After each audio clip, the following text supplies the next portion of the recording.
చదవండి. ఫిలిప్పీ 4:19 చదవండి.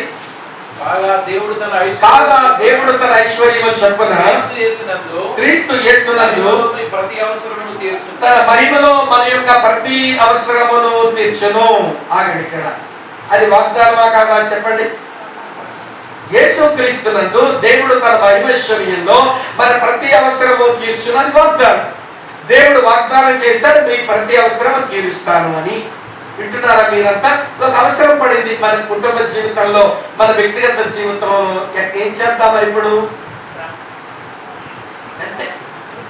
ప్రభువా, నువ్వు వాగ్దానం చేసావు, నా ప్రతి అవసరమో తీరుస్తానని.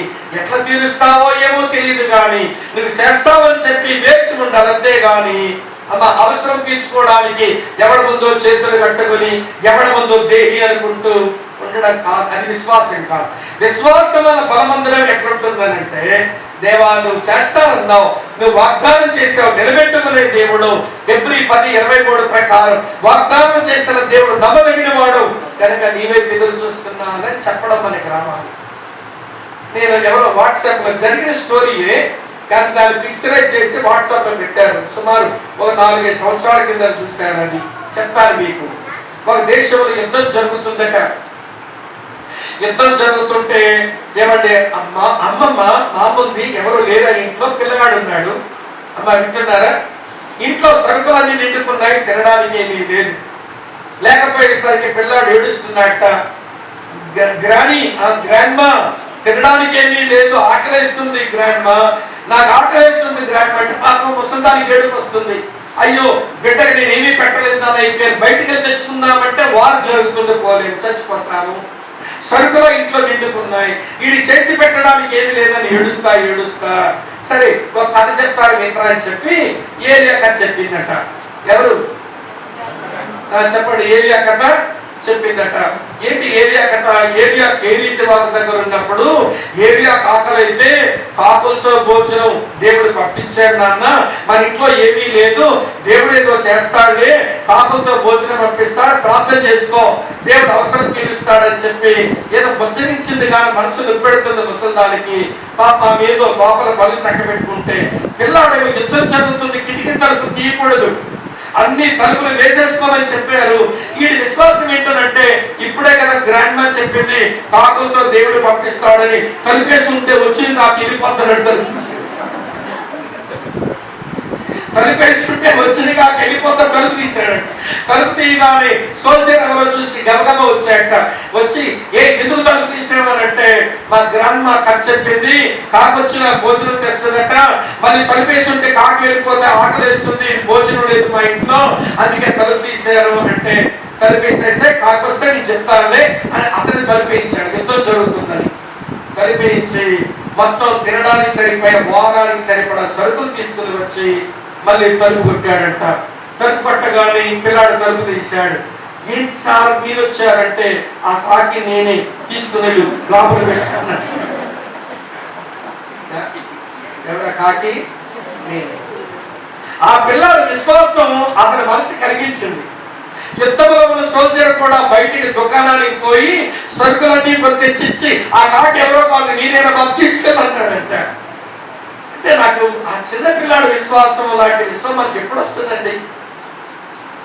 దేవుడు తన మహిమైశ్వర్యంలో యేసుక్రీస్తునందు మరి ప్రతి అవసరం తీరుస్తాడన్న మాట ఉంది కదా. దేవుడు అవసరం తీరుస్తాడు, ఆ టైంకి ఏదో చేస్తాడని విశ్వాసంతో బతకడం ఎప్పుడు వస్తుంది మనకి చెప్పండి? ఇలా నేను జ్ఞాపకం చేస్తాను. నేను పరిచర్యకు వచ్చిన ఏమైనా తొలి రోజుల్లో, ఈ రోజులంటే వస్తువులు, వాహనాలు, ఇల్లు, సంఘాలు, మందిరాలు, సేవలు ఉన్నాయి, కానీ ఆరంభంలో నేను గత ఉన్నోడే కాదు. మీకు విడ్డోలు చెప్పనా, నేనన్న ఊర్లోంచి విజయనగరం సిటీలోకి వెళ్ళడానికి సిటీ బస్ కూడా డబ్బులు లేవు. నేను నేర్చుకున్న భక్తిలో అప్పట్లో తీర్మానం ఏంటంటే, ఎవరికి పైసా పడకూడదు, సేవకు వచ్చాక అనుకున్నాను. మరి ఇప్పుడు సేవకే పోవాలి విజయనగరం, వింటున్నారా లేదా మీరు? సేవకే పోవాలి విజయనగరం, కానీ సిటీ బస్కి పైసలు లేవు, కొంచెం పైసలే, మహా అయితే అంత 10 రూపాయలు లోపే, అది కూడా లేదు ఆ రోజుల్లో. అమ్మ వింటున్నారా? బయలుదేరుతున్నాను, నా భార్య అంది, డబ్బులు లేవు కదండి ఎట్లా వెళ్తారు, నా దగ్గర కూడా లేవు ఎట్లా వెళ్తారు, మరి వెళ్తాను అమ్మాయి, చూస్తాను, సిటీ బస్ దగ్గరికి వెళ్తాను, ఏదైనా జరుగుతుందేమో చూస్తాను, కానీ నడవలేని ఇంత దూరం ఎక్కడ నడుస్తానని బస్సు వచ్చేసింది. ఏమన్నా వింటున్నారా?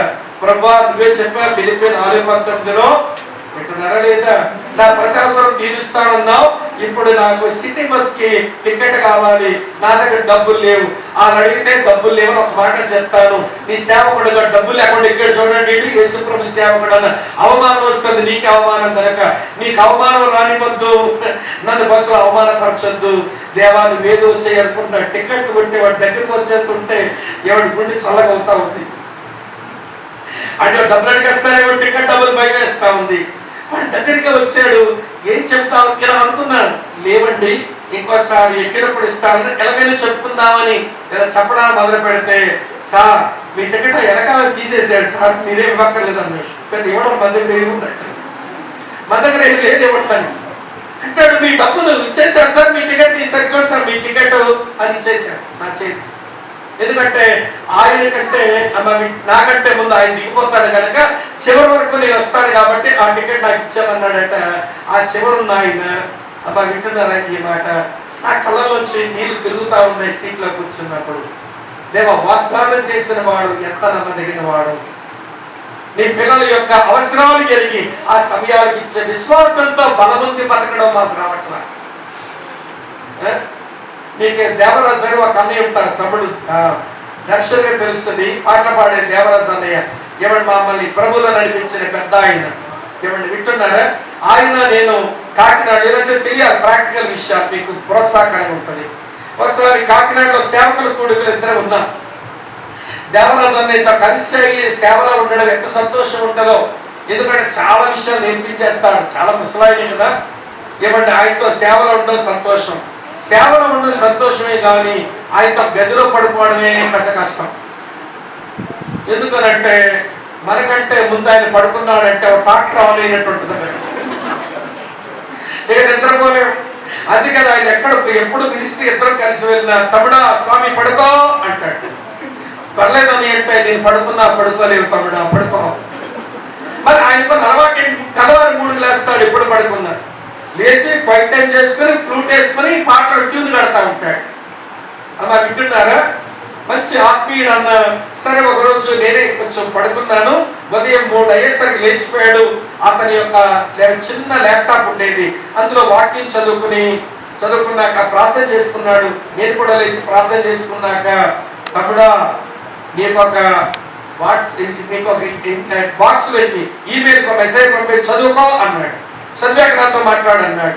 మరి నేను నా ల్యాప్టాప్ ఆన్ చేసి నేను అది చూస్తూ ఉంటే అందులో స్టోరీ ఉంది. ఇలాంటి స్టోరీ ఇప్పుడు చెప్పాయని, ఒక దగ్గర వారు జరుగుతూ ఉంటేను అమ్మ వింటున్నారా, తినడానికి సరుకులు లేక 3 రోజుల నుంచి భోజనం లేదంట ఆ సహోదరికి. లేకపోతే ప్రభు అక్కడికి తెచ్చవా, నాకేమీ లేదు, బయట యుద్ధం జరుగుతుందని చదవటం ప్రార్థన చేసుకోవడం, చదవడం ప్రార్థన చేసుకోవడం.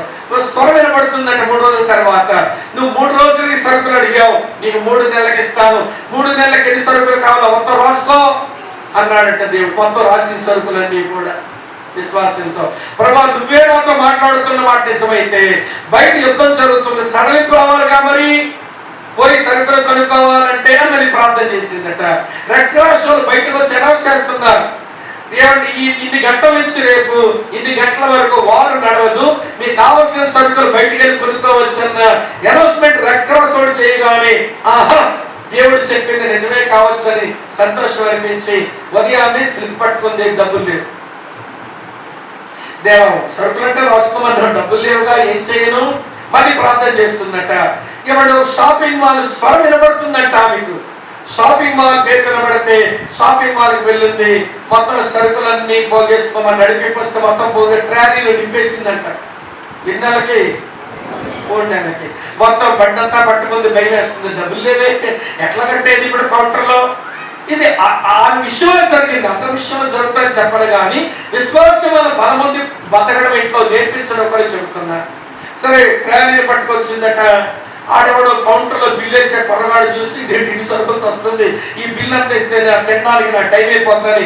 వాడేమో చిన్నగా ఏమంటే కౌంటర్ క్లోజ్ అని బోర్డు పెట్టేశాడు. కౌంటర్ క్లోజ్ అని బోర్డు పెట్టాడు. బాబు నా బిల్లే అంటుంది. మేడం నేను కొంచెం బ్రేక్ టైం నాకు ఇది, నేను కొంచెం తిని రావాలి, వేరే కౌంటర్లో వేసుకోండి అంటే, లేదు లేదు ఈ కౌంటర్లోనే నా తండ్రి బిల్లు వేయించుకోమన్నాడు. నీకు అనిపించా మైదా బాబా నీకు? యుద్ధం జరుగుతుంటే త్వరగా ఇలా పోదామని అందరూ చూస్తుంటే నా తండ్రి ఎక్కడే బిల్లు వేయించుకోమంటాడంటా మేడం వెళ్ళండి అన్నాడు. లేదు ఎక్కడ వేయించుకుంటా వింటున్నారు మీరంతా? సరే ఈవిడ కొత్త మీద చూద్దామని వాడిపోయాడు. సరే ఒక 45 నిమిషాలకు వచ్చారు, ఆవిడ అట్లా నిలబడిందంట. ఇంకేం మెంటల్ కేసా ఈవిడ గారు? యుద్ధం జరుగుతున్న మీద అలా నిలబడిందని, మేడం భలే వాళ్ళు మేడం రండి మీరు అని చెప్పి మొత్తానికి సరుకులన్నీ స్కాన్ చేస్తున్నట్ట. సరుకులన్నీ స్కాన్ చేస్తున్నాడు. చివరి ఐటమ్ వచ్చేస్తుంది. ఈవిడికి భయం వేస్తుంది. డబ్బులే ఒక భయం, ఎంతసేపు ఇవన్నీ బిల్లు వేయించా వీడియో తిడతాడు ఇదో భయం. లాస్ట్ వినండి ఆర్టికల్ వాడు ఇట్లా స్కాన్ చేస్తున్నట్ట. షాపింగ్ కాంప్లెక్స్ లో అనౌన్స్మెంట్ వచ్చింది. మన షాపింగ్ కాంప్లెక్స్ పెట్టుకొని ఈ షాపింగ్ మాల్ పెట్టుకొని 7 సంవత్సరాలు అయింది కనుక 7వ నెంబర్ కౌంటర్ లో వచ్చే వాళ్ళకు డబ్బులు తీసుకోకుండా 7 వదిలేయండి అని అనౌన్స్మెంట్ వచ్చే మొట్టమొదటి వ్యక్తి ఈవిడే. మేడం ఇది మీకు ముందే తెలిసిపోయిందా? వేరే కౌంటర్ లో బిల్లు వేయించుకోమంటే వేయించుకోకుండా ఉన్నారు మీరు అన్నట్టు నాకు తెలియదు. మరి ఎట్లా అంటే నా తండ్రి చెప్పాడు అంతే. ఇప్పుడు చెప్పండి, ఏ బలంతో నిలబడిందండి అంతసేపు? దేవుడు వాగ్దానం చేశాడు నా ప్రతి అవసరం తీరుస్తానని. కనుక ఆ వాగ్దానాన్ని నెరవేర్చే దేవుడని విశ్వాసం వల్ల బలం ఉంది బతకడం. ఇది చిన్న అవసరమైతే చాలండి, అప్పులకు పోతావు, తెప్పలు తెచ్చుకుంటావు, వాళ్ళ చేతులు చాపుతావు, వీళ్ళకి చేతులు చాపుతావు. అరే నా దేవుడిని అవసరం తీర్చేవాడని వేచి ఉండడానికి మనసు మనకు రావడం లేదు. చెప్పి ఏది? విశ్వాసం వల్ల బలముందు జీవితం. పోరాటమేమో ముగ్గురితో చేయాలి. అటువైపేమో దేవుని శత్రువైన లోకం, ఇటు క్రీస్తుకు శత్రువైన సాతానుడు, ఇటు పరిశుద్ధాత్మ శత్రువు నీ శరీరం. ఈ మూడింటితో పోరాటం చేయాలి. మరి ఏది నీ బలమేది? కృపచేత బలవంతులు కండి. రెండవ మాట చెప్పడం ఏంటి? విశ్వాసం వలన బలం ఉందండి. 2 చెప్పాను. 3వ చెప్పే ముగిస్తాను రండి. 3వది జ్ఞాపకం చేస్తాను రండి ప్రియులారా. లూకాసు వార్త 4వ అధ్యాయం 14వ వచనం చూడండి. 4:14 ఏం రాస్తుంది? లూకాసు వార్త 4:14. అప్పుడు యేసు ఆత్మ బలముతో గలిలయకు తిరిగి వెళ్ళెను. ఆయన కూర్చున్న సమాచారం ఆ ప్రదేశం అందంతటా వ్యాపించెను. ఎక్కడున్న బలం పేరు ఆత్మ బలం. ఆత్మ బలము చేత మీరు బలం ఉందండి. పునరుత్థానుడైన యేసుక్రీస్తు వెళ్ళిపోయిన తర్వాత ఆయన మనకు అనుగ్రహించిన త్రిత్వములో 3వ వ్యక్తి ఆత్మదేవుడు.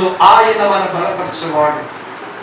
యేసు ప్రభుకే ఈ ఆత్మ బలం చేత పరిచర్య చేయవలసిన పని వచ్చినప్పుడు ఈ రోజున పరిశుద్ధాత్మ దేవుని ఆవశ్యకత మనకు లేదంటారా?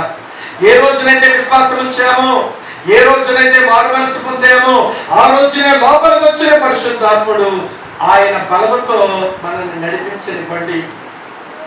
ఆయన బలముతో మనల్ని నడిపించనివ్వండి. ఆయన బలముతో మనం దేవుని పనులు చేద్దామనండి. మీతో విషయం మీతో చెప్తాను. యేసుక్రీస్తు ప్రభు చివరి మాట ఏమండి? యోహాను సువార్త 17వ అధ్యాయం 4వ వచనంలో ఇలా రాసి, తండ్రి చేయుటకు నువ్వు నాకు అప్పగించిన పనిని నేను సంపూర్ణంగా నెరవేర్చి ఈ భూమి మీద నేను నిన్ను మహిమపరిచాను అన్నాడు. చెల్లెళ్ళు అక్కలు వినండి. చేయుటకు నువ్వు నాకు అప్పగించిన పనిని నేను సంపూర్ణంగా నెరవేర్చి భూమి మీద నేను నిన్ను మహిమపరిచాను.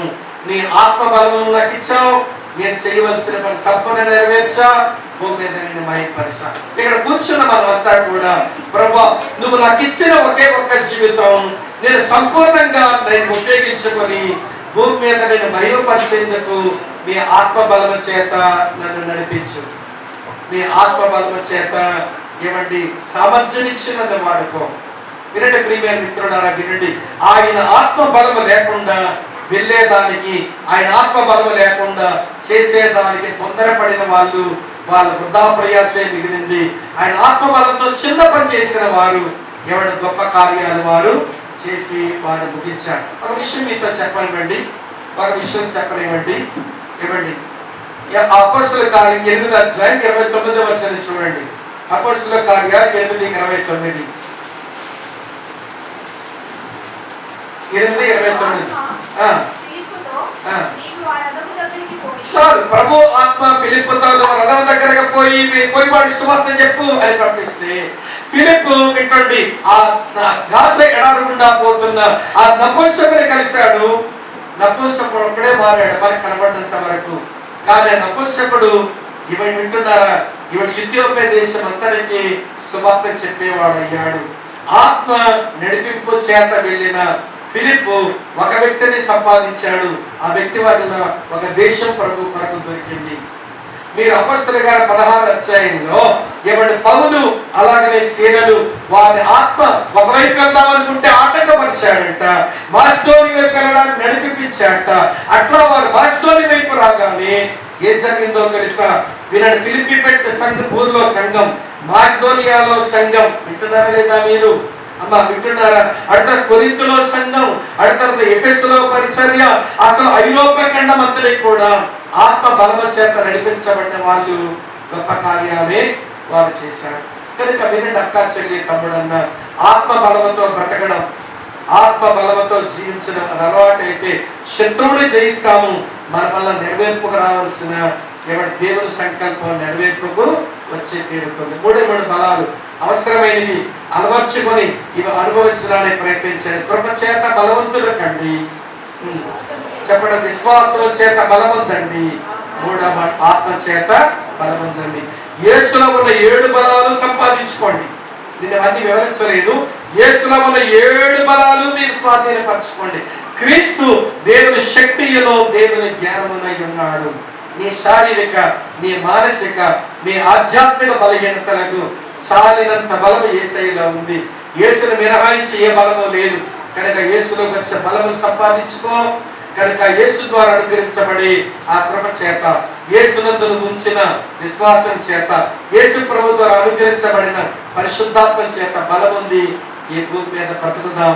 అట్టి కృప దేవుడు మనకు ప్రసాదించును గాక. అర్థమైందా? వ్యర్థమైందా? అర్థమైందా? తలవంచండి, మోకరించండి, ప్రార్థన చేస్తాం.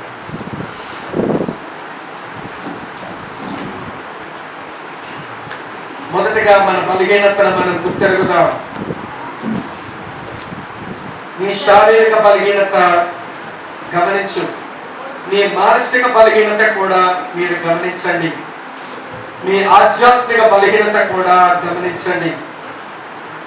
యేసు క్రీస్తునందు దేవుడు పొందుపరిచిన 8 బలాలు ఎంత స్పష్టంగా ఉన్నాయో అవన్నీ మన కొరకే. అవన్నీ మన కొరకే. శిల్వ శక్తి మన కొరకే, వాక్యపు శక్తి మన కొరకే, రక్తపు శక్తి మన కొరకే, పునరుత్థాన శక్తి మన కొరకే, ఆత్మశక్తి మన కొరకే, ఎరగడములో శక్తి మన కొరకే, ఆనందించడములో శక్తి మన కొరకే, ఎదురు చూడటములు వచ్చే శక్తి మన కొరకే. అన్ని బలాలు మన కొరకే. కనుక ప్రియ సోదరి స్నేహితులారా, ఈ బలములు కలిగిన మన ముందు పోరాటం ఉంది. దేవునికి శత్రువైన లోకంతో పోరాటం చేయాలి. యేసుకు శత్రువైన సాతానుతో పోరాటం చేయాలి. పరిశుద్ధాత్మక శత్రువైన మన శరీరంతో మనం పోరాటం చేయాలి.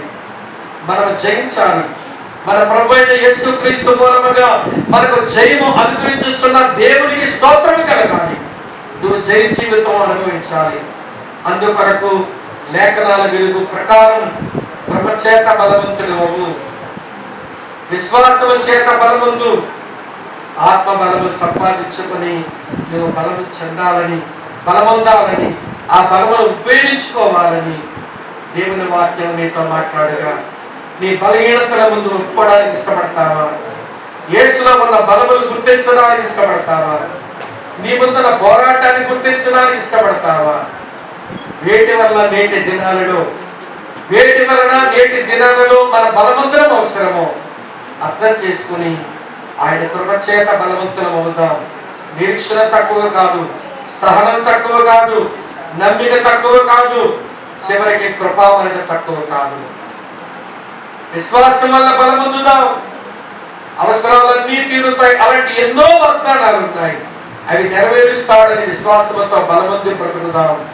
అబ్రాహాము లాగా ఆ చిన్న పిల్లాడు కిటికీ తలుపు తెరిచినట్టుగా ఈ అక్కగారు సరుకులన్నీ ట్రాలీలో నింపుకొని షాపింగ్ మాల్లో ఏమని విశ్వాసాన్ని సాధన చేసినట్లుగా విశ్వాసాన్ని సాధన చేత విశ్వాసం వల్ల బలవంతున్నాం. ఆత్మ బలము చేత పరిచర్య చేసిన ఫిలిప్పు, ఆత్మ బలము చేత పరిచర్య చేసిన పౌలు, శీలను ఆత్మ బలం వలన పరిచర్య చేసిన యేసు ఎంత చక్కగా వారి ఎడల దేవునికున్న సంకల్పాలు నెరవేర్చారు. ఆ బలమే మనకు అవసరం, ఆ బలమే మనకు అవసరం. ఆ బలాన్ని కోరుకుందాం. అట్టి కృపా దేవుడు తప్పక మనకు అనుగ్రహిస్తాడు. మా పరమ తండ్రి, మీకు కృతజ్ఞతలు చెల్లిస్తూ మీ సన్నిధికి వస్తున్నాం. విశ్వాసములో నిలకడగా ఉండమని ఆదేశించారు. బలవంతులుగా ఉండండి అని కూడా మీరు మమ్మల్ని ఆదేశించారు. మేము బలవంతులుగా ఉండటం అనే కీలక అంశాన్ని ప్రభా మీ విస్తృతంగా చాలా సంగతులు మేము కలిసి అధ్యయనం చేశాము, ఆలోచించాము. ప్రభా కనికరించి నీ కృప చేత, విశ్వాసం చేత, నీ ఆత్మ చేత మమ్మల్ని బలపరిచి భూమి మీద మా ముందున్న పోరాటాల కొరకు మమ్మల్ని సంసిద్ధపరచండి. మెట్టుకు మా అందరి ద్వారా మీ నామానికి మీరు మహిమ తెచ్చుకోండి. యేసుక్రీస్తు వారి దయగల నామంలోనే స్తోత్రాలు చెల్లించి నీకే ప్రార్థిస్తున్నాము తండ్రి. ఆమేన్.